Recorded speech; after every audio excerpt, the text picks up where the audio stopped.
নমস্কার দাদা, campaign calling media আপনাকে স্বাগত। একদম নির্বাচন যুদ্ধ, একদম প্রচারে দিন রাত সবসময় প্রচারের মধ্যে থাকছেন বলা চলে। মানিকতলায় আপনার প্রচারে প্রচুর ভিড় লক্ষ্য করা যাচ্ছে, মানুষের এই বিপুল সাড়া থেকে আপনার বিরোধীদের চক্ষু চড়ক গাছ বলা যায়, কি বলবেন? ওদের সঙ্গে এক শ্রেণীর অসৎ পুলিশ আছে, গুন্ডা আছে, আমাদের সঙ্গে মানুষ আছে। অবশ্য স্থানীয় ভোটারদের জন্য আপনার সবচেয়ে বড় প্রতিশ্রুতি কি? আপনি জিতলে আপনাকে প্রতিশ্রুতির বিষয় নয়, বিষয়টা হলো সমস্যা মানিকতলার যা সারা বাংলারও তাই, সারা বাংলার যা মানিকতলার তাই, মাইক্রো আর ম্যাক্রো। আমরা যখন ঘুরছিলাম, জনমত নিচ্ছিলাম, মানুষ একটা কথা খুব বলছিল, তাপসদাকে চাই, তাপসদা এলে অনেকগুলো ভরসার জায়গা তৈরি হবে। সেই ভরসার জায়গাগুলো যেগুলো এতদিন 15 বছর শাসক দল নিশ্চিত করতে পারলো না। পারেনি, তাই বলছে হয়তো ভরসার জায়গা। ভরসা তো মানুষ করেছিল মমতা ব্যানার্জিকে, তাই তো 2011 এসেছিল।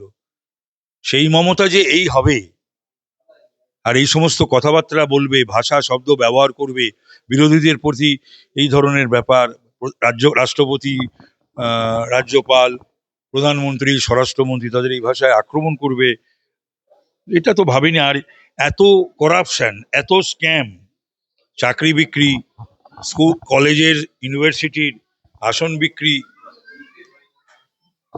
দাদা, শ্রেয়া পান্ডে তিনি বলছেন মানিকতলার সমস্যা নাকি অন্যদিকের প্রার্থীরাও ভেবে বলতে পারছে না, কারণ এখানে নাকি কোনো সমস্যাই নেই। মানে ও আচ্ছা আচ্ছা, জায়গায় ঠিক আছে, ওর প্রথম নির্বাচনে দাঁড়িয়েছে, সুতরাং সেই অর্থে তো রাজনীতির ফ্যামিলি হলে নিজে তো রাজনৈতিক ব্যক্তি, এটা তো বলা যাবে না, বা ও নিশ্চয়ই বলেও না কেউ। সুতরাং ওর কোনো কথার আমি প্রতিক্রিয়া দিতে চাই না। আহ, একটা কথা, মানুষ যে আপনাকে এত চাইছেন, আপনি কি এই গ্যারান্টিটা দিতে পারেন 5 বছরে মানিকতলা পুরো বদলে যাবে? কঠিন, চেষ্টা তো করতে হবে, খুব কঠিন কাজ, কিন্তু করতে হবে তো। আমরা তো dedicated for politics and people, আমাদের তো আর অন্য কোনো শখ আহ্লাদ, কাজকর্ম, কোম্পানি টম্পানি, এটা সেটা ওটা নেই তো। যারা বিজেপির হয়ে কাজ করছো, আগামী দিনে যেখানেই থাকো খুঁজে বার করবো আর নারকেল নাড়ু খাওয়াবো।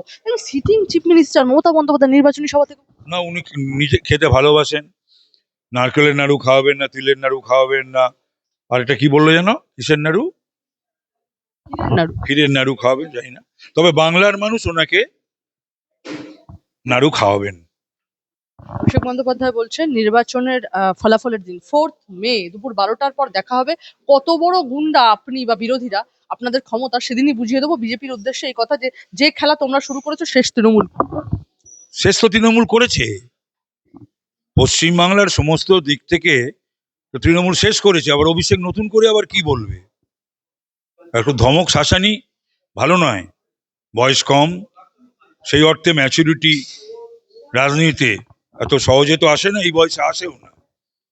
সুতরাং এই সমস্ত কথা বলা, আমার মনে হয় তৃণমূলেরও মানুষজন, সাধারণ মানুষজন বা যে সমর্থক কুল, তারাও এই সমস্ত ভাষা শব্দ ইদানিংকালে মমতার এবং অভিষেকের পছন্দ করছে না। ভোটের ঠিক আগেই একের পর এক নেতাকর্মীকে গ্রেফতার করা হবে। প্রথম দফা ভোটের দুদিন আগে এই আশঙ্কা প্রকাশ করে কলকাতা হাইকোর্টে মামলা করছে তৃণমূল। এটা তার মানে হচ্ছে ওই ওই সমস্ত এলিমেন্ট, ওই গুন্ডাগুলো, বদমাসগুলো, ওগুলো বাইরে না থাকলে ওদের নির্বাচন কে করবে? তাই ওরা খুব ভাবিত, যদিও তারা এবার বাইরে থাকুক আর ভেতরে থাকুক, নির্বাচন এবার ইলেকশন কমিশনকে, পশ্চিমবাংলার মানুষকে ফ্রি, ফেয়ার এবং পিসফুল নির্বাচন উপহার দিতেই হবে, এটা বাধ্য ইলেকশন কমিশন দিতে। মমতা বন্দ্যোপাধ্যায় বলছেন আমার কাছে খবর আছে কেন্দ্রীয় বাহিনীকে দায়িত্ব দেওয়া হচ্ছে ইভিএম লুট করার। উনি কি আগে থেকে উনি যেমন পশ্চিমবাংলার পুলিশ, জেলার সুপারদেরকে, পশ্চিমবাংলার পুলিশকে, বাংলার পুলিশকে এবং ওসিদেরকে, যেমন আমার 24-এর নির্বাচনটা উনি নিজে স্বীকার করেছিলেন যে উনি না নামলে হাতছাড়া হয়ে যাচ্ছিল, এবং সারাদিন উনি মনিটরিং করেছিলেন 24-এর পার্লামেন্ট ইলেকশন এই উত্তর কলকাতায়। তার থেকেই বোঝা যায় আসলে যে যেটা করে না, সেই আয়নাতেই অন্যদেরকেও খুঁজে পায় বা ভাবে বা দেখে। তারপর স্যার, ভোটের আগে আইপ্যাক কে ঘিরে চাপ তৈরি হচ্ছে। বিনেশ চান্ডালকে গ্রেফতার করা হলো। 20 দিন তারা এখানে কাজ করবে না বলছে, ছুটিতে চলে যাচ্ছে। ওদের শাসক দল কি খেলা শেষ হলো?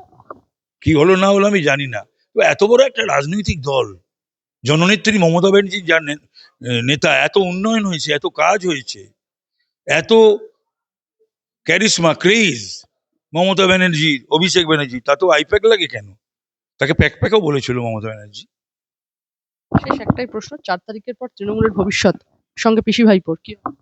দেখা যাক, একটা তো করবে গণদেবতারা, গণ আদালতে হবে 23 এবং 29 তারিখ, আর একটা হবে দেশের আইন অনুযায়ী। ফাইল ছিনতাই করেছে মুখ্যমন্ত্রী, আমি যদি ডিডির কোনো তদন্তের ফাইল ছিনতাই করতাম, সিআইডির ফাইল চিন্তা করতাম, তাহলে কি আমি এখানে বসে বাইট দিতে পারতাম? ছাড় দেওয়া হলো নাকি? আমি জানি না, এইটা তো কখনো সারা ভারতবর্ষে তো একটা তাহলে এক্সাম্পল সাইটেড হবে। প্রথমবার নির্বাচনে দাঁড়িয়েছে, সুতরাং একটু উত্তেজনা থাকবে, এটা আমি ধরিনি। সেই জন্য আমি ইদানিং বেশ কিছুদিন ধরে আমি ভেবেছি যে না, এসব নিয়ে আর কোনো কিছু বলবো না।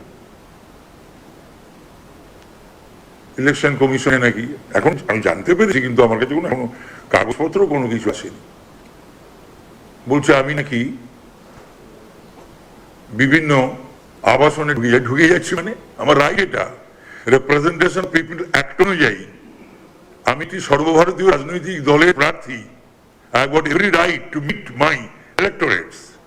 জানি না, যাই হোক, তাদেরও চাপ দিয়ে থানা কমপ্লিকেন্স নেয়, যেটা আমি শুনেছি, অন্তত আমায় কিছু বলিনি, 2টো আসন থেকে থানায় পাঠিয়েছে।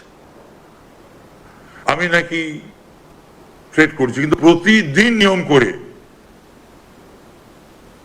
তৃণমূলের প্রার্থী মানুষকে যে ভাষায় এবং কর্মীদেরও যে ভাষায় কথা বলে বা বলছে, মমতা বহুদিন পর, অত 50-55 বছর বয়সে মিথ্যাচার শুরু করেছে এবং থ্রেট কালচারটা শুরু করেছে গত 4-5 বছর। এ তো প্রথম নির্বাচনে দাঁড়িয়ে তো মিথ্যাচার করছে, শুধু নয়, ধমক শাসানি, দেখে নেবো, বুঝে নেবো, এই করবো, তাই করবো। রীতিমতো রবীন্দ্রসঙ্গীতের সাথে ডিজে বাজানো হবে। ইলেকশন কমিশন ভালো, খুব ভালো। মানে অভিষেকের ম্যাচুরিটি, অভিষেকের সংস্কৃতি মনস্কতা এত ভালো, রবীন্দ্রসঙ্গীতের সঙ্গে ডিজে যায় না, ডিজের সঙ্গে রবীন্দ্রসঙ্গীত যায় না, আর রবীন্দ্রসঙ্গীতের সঙ্গেও ডিজে যায় না। রাকেশ সিং সহ দাপনের বিজেপি প্রার্থীর ওপরে হামলা রীতিমতো, নির্বাচন কমিশন চুপ এবং আলাদুল ইসলামের গাড়ি ভাঙচুর, বিভিন্ন জায়গাতে বিরোধী প্রার্থীদের উপরে আরে এটা আমি তো বলছি, এছাড়া ওদের কোনো উপায় নেই। যারা আনডেমোক্রেটিক হয়, যাদের মানুষের কাছে পৌঁছানোর কোনো জায়গা থাকে না, তাদের এটা লাস্ট রিসোর্ট। ভয় দেখানো, প্রার্থীকে মারা, কর্মীদের মারা, ধাক্কা দেওয়া, গাড়ি ভাঙা, ফ্ল্যাগ, ফেস্টুন, ব্যানার, হোর্ডিং ছিঁড়ে দেওয়া, দেওয়াল মুছে দেওয়া, মন্দিরে প্রবেশ করতে বাধা দেওয়া, প্রচারে বাধা, এগুলো কখন করে, কেন করে? এগুলো আমরা পশ্চিমবাংলার ক্ষেত্রে দেখেছি। তবে পশ্চিমবাংলার মানুষকে আমরা এটাও দেখেছি, তো 72 দেখেছি আমরা, 77 দেখেছি আমরা, 80ও দেখেছি আমরা, 2011 দেখেছি আমরা, এবং ভারতবর্ষের অন্যান্য রাজ্যের কথাও আমি এখানে রেফার করতে পারি, ভারতবর্ষের কথা রেফার করতে পারি, পশ্চিমবাংলার তো রেফার করলামই। এই ঔদ্ধত্য একটা সময় কংগ্রেস দেখিয়েছিল, এই ঔদ্ধত্য সিপিএমও দেখিয়েছিল। মানুষ তাদের সেটাকে গ্রহণ করেনি, মেনে নেয়নি। আর মমতা ব্যানার্জি বা তৃণমূল কংগ্রেস এই সকল রাজনৈতিক দলের আশেপাশে আসে না। এদের নেতৃত্ব যারা দিতেন বা দিয়ে গেছেন, তাদেরও পাশে তৃণমূলের কোন নেতৃত্ব পাশাপাশি বসানো যায় না। ফিদা হাকিম বলছেন আপনারা যে সমস্ত অভিযোগগুলো করছেন সেগুলো কমিউনাল হারমোনি নষ্ট করছে এবং জাস্ট সাধারণ তাহলে মিনি পাকিস্তান, ফিরাদের দুর্ভাগ্য, যারা ইসলামে ধর্ম নেয়নি, দাওয়াত ইসলাম সম্প্রীতির কথা বলছে। রাজ্যে বিরোধী দলগুলো বলছে কি যে বিজেপি শুরু কে বলছে? বিরোধী দলগুলো বলছে। কে বিরোধী দলগুলো বললে তো হবে না, আমাকে স্পেসিফিক বলো কোন দল বলছে বা কোন নেতা নেত্রী বলছে।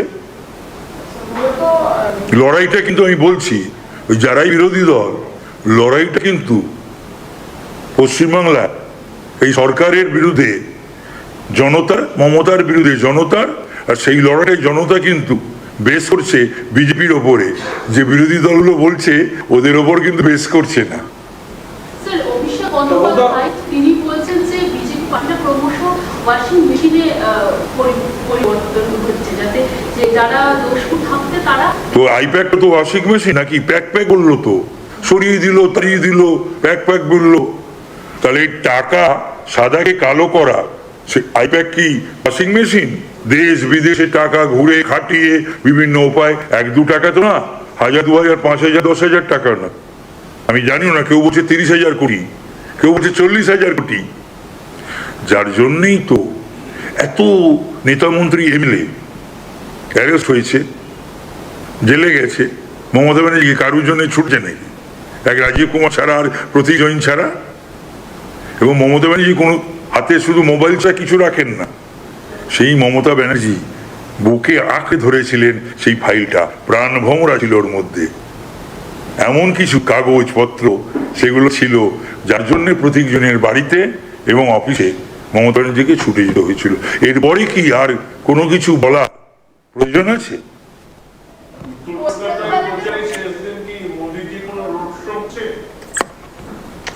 আমি শুনেছি যে আসবেন দক্ষিণ কলকাতা এবং উত্তর কলকাতায়, তিনি দুটো রোড শো করবেন।